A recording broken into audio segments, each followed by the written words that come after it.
Queridos participantes a esta reunión CIERMI 2022, tengo el honor de saludarlos a nombre del Dr. Miguel Ángel Cuevas Olascoaga, Mariana Silveira y una servidora Norma Angélica Juárez Salomo, con el tema Virtualización de entornos educativos para la colaboración internacional, los estudiantes como constructores de su propio aprendizaje.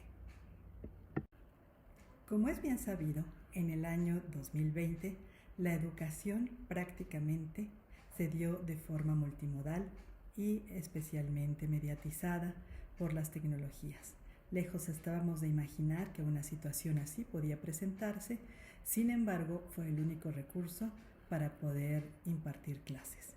Son ya prácticamente 3 años y precisamente este trabajo que se presenta es para recuperar estas experiencias, pero sobre todo conocer cuál ha sido la opinión de los estudiantes, su sentir en relación con esta forma de recibir clases y si los académicos, sus profesores, respondieron para el aprendizaje y los pudieron acompañar. Como antecedente de esta investigación, en el 2020 se realizó un primer avance para saber cómo se sentían los profesores ante esta demanda emergente de poder trabajar directamente con la tecnología, saber si estaban preparados, si conocían y cuáles eran las necesidades más urgentes. En el 2021 hubo un programa general de fortalecimiento para los profesores donde se desarrollaron escalonadamente una serie de talleres y actividades para poder formar y para poder acompañar a los profesores. Y en este 2022 la idea es saber cuáles fueron las principales ideas, aprendizajes y sentires de los estudiantes. Es así que es una investigación que ha ido avanzando con el tiempo. Dentro de la investigación se consideraron sobre todo 4 variables. La primera, que correspondía a los aspectos cognitivos, es decir, a los conocimientos previos que los estudiantes tenían sobre las cuestiones tecnológicas que ahora explico. La segunda, sobre la cuestión comportamental, cómo se comportaban, cómo se dirigían hacia las tecnologías. Una parte muy importante, y yo diría que la base de esta investigación, es la parte emocional y también la actitudinal, ambas que nos demuestran qué tan aceptado y qué tan adecuado fue la tecnología para los estudiantes.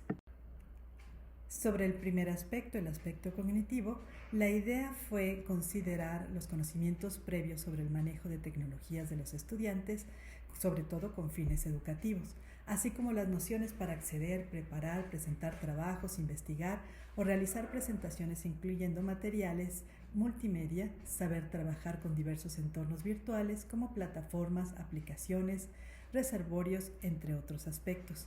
Esto era muy importante porque si bien sabemos que los estudiantes trabajan, juegan, se comunican a través de las tecnologías, ya específicamente como base de su aprendizaje, pues era una situación diferente. El segundo aspecto fue el conductual. En esta parte, la sección explora, por ejemplo, las actitudes, los hábitos, la disposición de los estudiantes para trabajar, especialmente aquellos comportamientos relacionados con iniciativas que han contribuido a realizar las actividades de aprendizaje, la colaboración, la participación activa, la parte de colaboración sincrónica y también las actividades complementarias si estaban dispuestos a participar o no dentro de estos espacios. Aquí hubo resultados muy interesantes porque si bien estaban abiertos al trabajo a través de tecnologías, sobre todo era de forma sincrónica, y la número 2 es que también esperaban el trabajo con sus colegas, pero no necesariamente en colaboración o trabajo de equipo. En el rubro de las emociones, nos dimos cuenta también que aun cuando el estresor aparentemente vaya de salida o no se encuentra presente, los estudiantes aún manifiestan sentimientos de incertidumbre, de tristeza, depresión, falta de ganas para estudiar y además inquietudes grandes sobre el futuro. Esto es uno de los aspectos que está motivando una siguiente etapa de investigación que esperamos presentarles muy pronto. Y finalmente, en este rubro que analizaba lo apreciativo, tuvimos la oportunidad de constatar que pese a los seguramente múltiples errores e improvisaciones que se realizaron para la enseñanza, los estudiantes han bien apreciado los esfuerzos que sus profesores efectuaron. Por eso es importante hacer esta pregunta, puesto que las opiniones de los estudiantes nos dan la guía también para saber por dónde continuar y cómo trabajar a través de esta educación multimodal, tal vez híbrida, tal vez sincrónica, pero que de alguna manera complemente ya los saberes y que la tecnología pueda permanecer, pero de una forma más razonada. Partiendo de la base que la tecnología tiene sentido solo en la medida en que nosotros podemos ver cómo enriquece o fortalece el aprendizaje, nos dimos a la tarea también de identificar aquellos modelos educativos que podían ser empleados, por ejemplo, a través de aprendizaje y de trabajo por investigación, por problemas, por desafíos, etc. Esto para nosotros ha sido muy importante, sobre todo porque efectivamente la transformación no solo es en la forma, es decir, el modo de prodigar el conocimiento, sino también en cómo aproximarse desde las actividades y desde las peticiones que hacemos para la evaluación, para el seguimiento y por supuesto para la rectificación o la confirmación de los aprendizajes. Cabe mencionar que una de las ideas para la investigación era realizar la encuesta de los 100.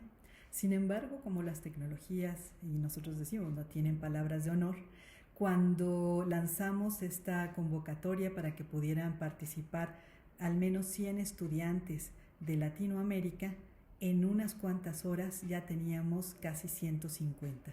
Ahí hicimos nuestro primer corte, sobre todo porque lo único que queríamos era tomar el pulso de cómo se encontraban, sobre todo relacionados con las tecnologías, y tuvimos la oportunidad de tener estudiantes de los 3 niveles, licenciatura, maestría y doctorado.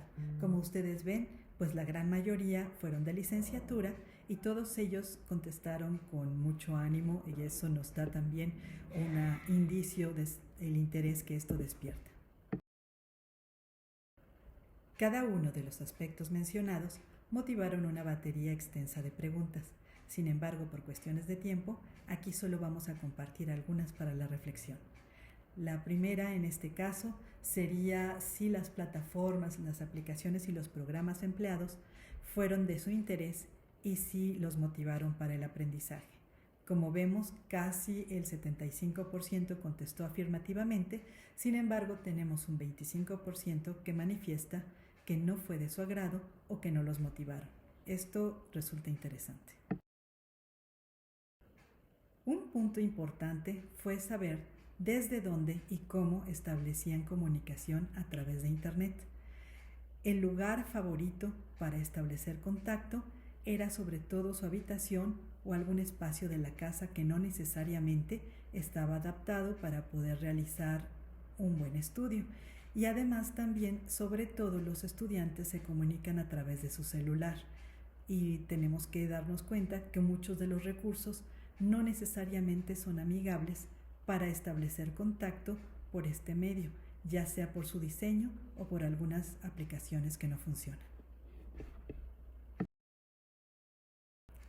Respecto a la parte emocional, también supimos que los estudiantes, sobre todo al recibir noticias sobre la pandemia, experimentaban ansiedad, insomnio, algunas apatías o desánimo, falta o exceso de apetito, entre otras emociones, y esto es algo que se debe de canalizar y que todavía mantiene con altos niveles de estrés, generando un alto nivel de cortisol, y los estudiantes tienen que ser atendidos en este sentido y dar un seguimiento a pesar de que aparentemente ya estamos en la normalidad, en la presencialidad y sobre todo en una situación de aprendizaje que parece que no es estresante y sin embargo aún genera mucha angustia el poder ser contagiado.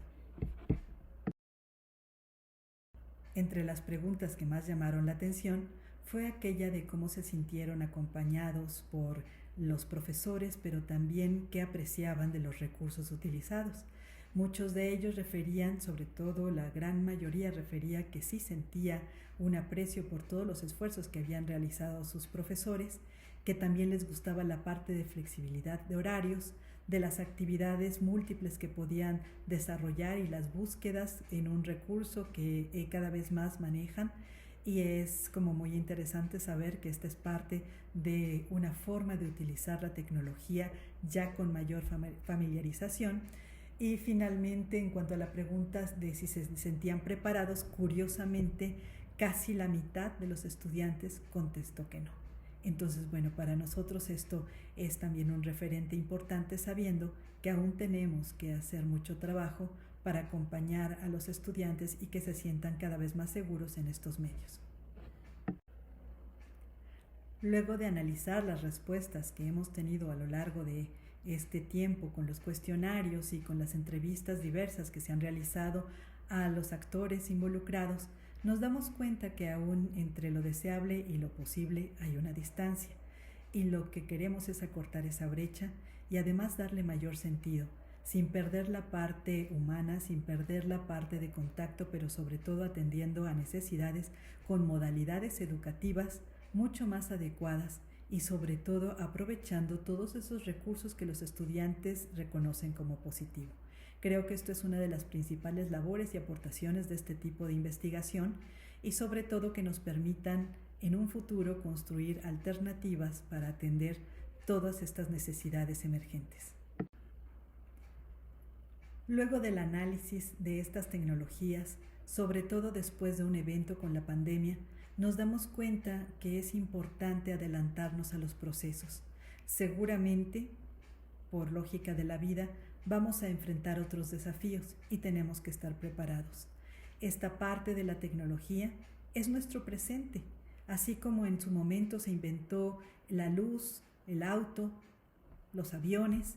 Bueno, pues aquí tenemos estos recursos tecnológicos, estas redes que están presentes para nuestros jóvenes, pero también para nosotros, y tenemos que incorporarlos a nuestros saberes de una manera mucho más racional y además también razonada. En esta parte nosotros tenemos que ver que las tecnologías nos llevan a nuevos mundos, sobre todo en cuestiones de actividades no solo de estudio, sino también lúdicas, y esto para nosotros es algo claro. Desde las universidades tenemos que unirnos, tenemos que colaborar, tenemos que establecer vínculos para poder construir de manera colectiva. Lo que sucede nos sucede a todos, y estas respuestas que tienen que ver con estudios como en este caso de diferentes países nos da cuenta de que los seres humanos tenemos mucho más que nos une que lo que nos hace como diferencia. Bueno, pues no me resta más que agradecer su atención, ponerme a sus órdenes junto con mis colegas Mariana y Miguel Ángel, y pues aquí les compartimos también alguna información de las referencias bibliográficas que hemos tomado, y pues agradezco a los organizadores por esta oportunidad de dirigirme a este público y sobre todo de compartir inquietudes a partir de esta situación que nos compete a todos. Muchísimas gracias, un saludo muy afectuoso, un fuerte abrazo y hasta siempre.